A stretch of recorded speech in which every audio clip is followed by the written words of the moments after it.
Hello students, this is your 8th virtual class of Sanskrit. Today our topic is Prashna Nirmanam. In last VCN we have to learn about Kim Shabdaroop. Let us consider of this topic Prashna Nirmanam. It's a very important for you.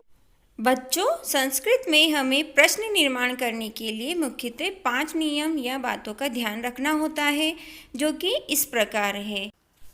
नियम first है, प्रश्न निर्माण में रेखांकित शब्द जिस लिंग, वचन और विभक्ति में है, उत्तर भी उसी लिंग, वचन और विभक्ति में होना चाहिए।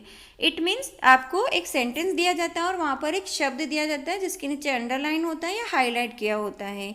तो जो वो शब्द होता है उसका जो सा लिंग है, जैसे स्त्रीलिंग, पुल्लिंग या नपुंसक लिंग में, या वचन है, एक वचन, द्विवचन या बहुवचन, या विभक्ति जो कि 7 प्रकार की होती है, तो उसी प्रकार से हमें क्वेश्चन वर्ड भी जो है उसी लिंग, वचन और विभक्ति में लिखना चाहिए। इस रूल को समझने के लिए हम इसके कुछ उदाहरण देखते हैं, जो कि इस प्रकार है। उदाहरण फर्स्ट है, रामः विद्यालयं गच्छति। इस सेंटेंस में रामः जो वर्ड है उसे हाईलाइट किया गया है। तो अब आपको इसमें क्या देखना है? इसका वचन देखना है, इसका लिंग देखना है और विभक्ति देखनी। तो इसका लिंग कौन सा है? पुल्लिंग। वचन कौन सा है? एक वचन। और विभक्ति, प्रथमा विभक्ति एक वचन में है। तो हमने इसके लिए क्वेश्चन वर्ड जो बनाया है वह क, जो आपने किम शब्द रूप लर्न किए हैं, तो वहाँ से देख लीजिए आप, प्रथमा विभक्ति एक वचन कह।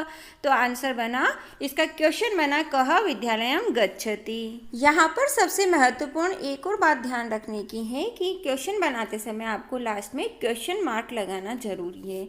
इसी तरह से इसका नेक्स्ट एग्जाम्पल है, रमा विद्यालयं गच्छति। तो रमा वर्ड हाईलाइट है, तो हमने उसकी जगह स्त्रीलिंग में का शब्द लिखा और क्वेश्चन बना का विद्यालयं गच्छति। अब यहाँ पर आप देखिए, रमा जो है वो स्त्रीलिंग में प्रथमा विभक्ति एक वचन में, तो किम शब्द स्त्रीलिंग में आपको प्रथमा विभक्ति एक वचन में का वर्ड मिलेगा। इसका रूल सेकंड है, संख्यावाचक शब्दों के लिए, मतलब कि कोई संख्यावाचक शब्द हाईलाइट होते हैं तो वहाँ पर आपका क्या वर्ड लिखना है? तो उसके लिए कति वर्ड आता है। इसका मीन्स होता है कितने। In English it is says how many. Now its example first is पंच बालिकाः सन्ति। अब यहाँ पर आप इस सेंटेंस में देख रहे हैं, पंच जो क्या है वो संख्यावाचक शब्द हाईलाइट हो रहा है, तो हमने इसमें सीधे ही कोई लिंग वचन का प्रॉब्लम नहीं है और सीधे लिख दिया कति बालिकाः सन्ति। इसी तरह से इसका नेक्स्ट एग्जाम्पल है, अष्ट पुस्तकानि सन्ति। अब यहाँ पर अष्ट जो शब्द है वो संख्यावाचक शब्द है, इसलिए हमने यहाँ पर सीधे ही कौन सा क्वेश्चन वर्ड लगा दिया? कति। और क्वेश्चन बना कति पुस्तकानि सन्ति। और लास्ट में हमने क्या? क्वेश्चन मार्क लगाया है।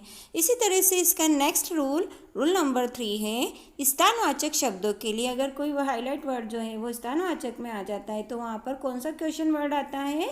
कुत्र। कुत्र मीन्स क्या होता है? कहाँ। और in English it is says where. अब इस रूल से रिलेटेड कुछ एग्जाम्पल्स इस प्रकार है। एग्जाम्पल नंबर फर्स्ट इज रामः विशाखापट्टने वसति। तो यहाँ पर हाईलाइट वर्ड जो है विशाखापट्टने, ये एक प्लेस का नेम है, इसलिए यहाँ पे हमने क्वेश्चन वर्ड यूज़ किया कुत्र और क्वेश्चन बना रामः कुत्र वसति, लास्ट में क्वेश्चन मार्क लगाया। इसी तरह से नेक्स्ट एग्जाम्पल इज लता ग्रामम गच्छति। यहाँ पर ग्रामम भी प्लेस नेम है, तो हमने यहाँ पर अगेन क्वेश्चन वर्ड कुत्र यूज़ किया और क्वेश्चन बना लता कुत्र गच्छति, लता कहाँ जाती है।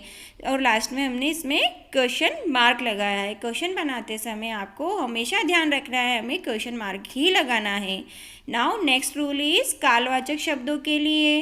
तो यहाँ पर जो क्वेश्चन वर्ड होता है वो कदा। हमेशा आपके कोई भी अगर समय से संबंधित क्वेश्चन आ रहा है, वो हाईलाइट वर्ड है, तो आपको कदा क्वेश्चन वर्ड यूज़ करना है।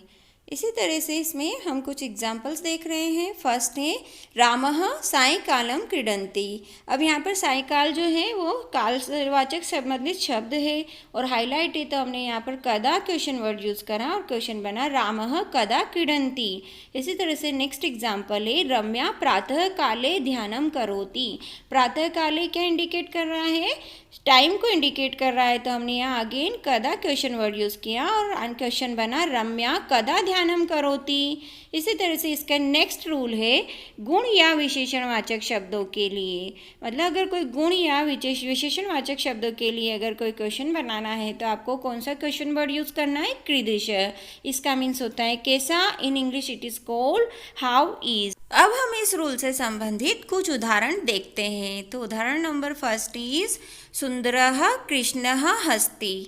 सुंदर कृष्ण जो है वो हंसते हैं। तो यहाँ पर सुंदर क्या है, कृष्ण की एक विशेषता है, गुण बताया गया है, तो हमने पुल्लिंग में इसका लिखा कीदृश कृष्णः हस्ति। इसी तरह से नेक्स्ट एग्जाम्पल है हेमा मनोरमा अस्ति। हेमा एक गर्ल है, वो मनोरमा यानी सुंदर है, दिखने में सुंदर है, तो उसकी एक विशेषता गुण बताया है। तो यहाँ पर हमने स्त्रीलिंग में उसका क्वेश्चन बनाया हेमा कीदृशा अस्ति और लास्ट में हमने क्वेश्चन मार्क लिखा है। यहाँ पर आपको ध्यान देने वाली बात यह है कि पुल्लिंग में कीदृशः, स्त्रीलिंग में कीदृशा और नपुंसक लिंग में अगर क्वेश्चन आता है तो कीदृशम। तो यहाँ पर आपको लिंग का ध्यान रखना होगा। तो इस प्रकार से हमने यहाँ पर क्वेश्चन बनाने के लिए इसके रूल्स समझे हैं। अब हम इसके कुछ प्रश्नवाचक शब्दों के बारे में पढ़ लेते हैं, ये आपको क्वेश्चन बनाने में हेल्प करेंगे। तो फर्स्ट है कह। कह मीन्स होता है कौन, का मीन्स स्त्रीलिंग में कौन। थर्ड इज किम। किम मीन्स क्या, it is called in English what. Next is कैन। कैन मीन्स किसके या किससे, it is called in English with whom. Next कस्मे, इट मीन्स किसके लिए, it is called in English for whom. Next कस्मात, इट मीन्स कहाँ से, it is called in English from where.